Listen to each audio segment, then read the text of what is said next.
And now, how this showdown is seen from inside China. The escalating punches and counterpunches are stoking anger and fears there of a trade war that could hit both countries. From Beijing, special correspondent Katrina Yu reports. On the outskirts of Beijing, dinner is served for some of farmer Yang Feli's 800 pigs. China's growing middle class has meant a bigger appetite for meat. But his pigs wouldn't grow or survive without soybean meal, much of which is imported from the U.S. Soybean meal is a feed which provides nutritional balance and protein. And now Farmer Yang could be paying a lot more to feed them, after China announced it would be slapping imports of U.S. soybeans with a 25% tariff.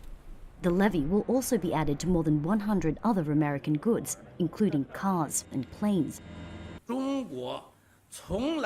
China has never given in to external pressure. External pressure will only make Chinese people even more determined. China is firing back in response to a list of items released by the Trump administration yesterday. President Trump says it's about leveling the playing field. China is going to end up treating us fairly. For many years they had free rein. They don't have free rein anymore. The political pressure will be high on President Trump and his base of support in many soybean-growing states. And farmers will be hit hard, says Paul Burke, the North Asia Regional Director for the U.S. Soybean Export Council. It will have a negative impact on the prices that U.S. soybean farmers will receive. And soybean farmers are already just barely getting by on the margins that they're receiving. And anything that would depress that price would have a serious detrimental impact to those farmers. Putting levies on U.S. soybeans, which are also used to make cooking oil, is a high-stakes move for China as it risks food inflation domestically. Many had believed it would be too sensitive for Beijing to touch, but they were wrong, says economist Jeremy Stevens. This idea that you can sort of pressure China into different positions, that's proven to not be true. And China isn't afraid to do things that markets struggle to, as I say, metabolize.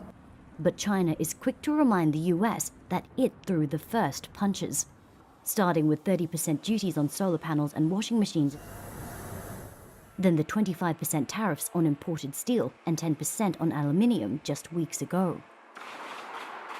The move forced Huayang Steel Mill in China's northern Hebei province to shift its strategy of focusing on the American market this year. The part of our industry which exports to America is facing a big loss. Orders have decreased by at least half.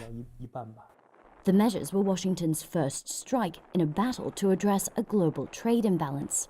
But while exemptions have since been given to U.S. allies, including Canada, Australia, and the European Union, the White House is making sure China continues to feel the pinch.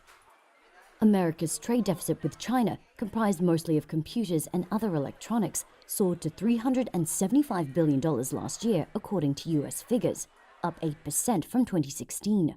But Chinese analysts like Bianyong Zhu of Renmin University say this isn't what these tariffs are really about. Where there's a political dispute resulting in higher tariffs, the purpose isn't to solve a trade imbalance or trade dispute between China and the U.S. It's more a release of anger. Justified anger, according to some.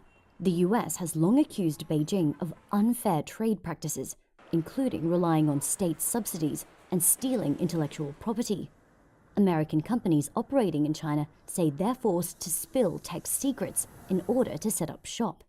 This is the most important economic relationship in the world. It's important for both countries, and yet it's lopsided.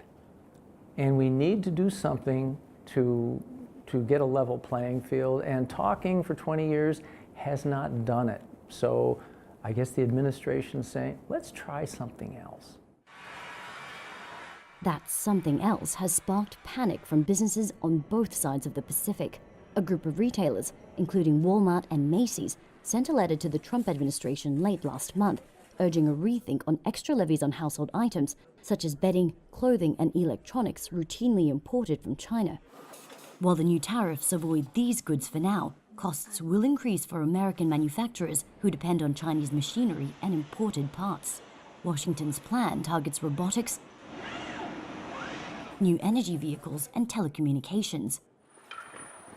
It's a tense time for tech companies in Beijing. This is Beijing's Zhongguancun, an area known as China's Silicon Valley. Many of the companies based here are worried their exports to the US will be affected by these new tariffs. PBS NewsHour approached dozens of these firms for comment, but all of them declined, scared to speak out due to the sensitivity of the climate. Francis B. helps Chinese tech startups crack the US market and says American consumers will pay the price for Chinese goods being shut out. It just means less options at a more cost-effective price. At the end of the day, really, it's going to be the consumers that sort of lose out because they might not be able to get the latest and best technology. Beijing already slapped $3 billion worth of tariffs on more than 100 American products this week, including fruit and wine. We have wines for 45 kwai, which is really a very good deal. It's bad news for Beijing-based wine importer Claudia Masuga, who's waiting on an order for 14,000 bottles of Californian Red, and will soon find out whether she'll have to foot higher taxes for them. We do have to see the next container of American wine will arrive on the 6th of April. We will discover it. Of course, we are not happy to pay more tax, who would be? And at the end of the day, it's also not good for the consumers because they then have to pay even more. It's not just consumers paying the price for this brewing trade war.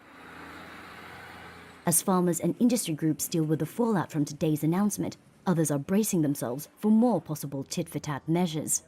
But from China, analysts say the message is clear. The United States is trying to play bad cop to a sort of society that doesn't want to be policed in that way by the United States. And so far, the escalation is showing no sign of letting up. For the PBS NewsHour, I'm Katrina Yu in Beijing.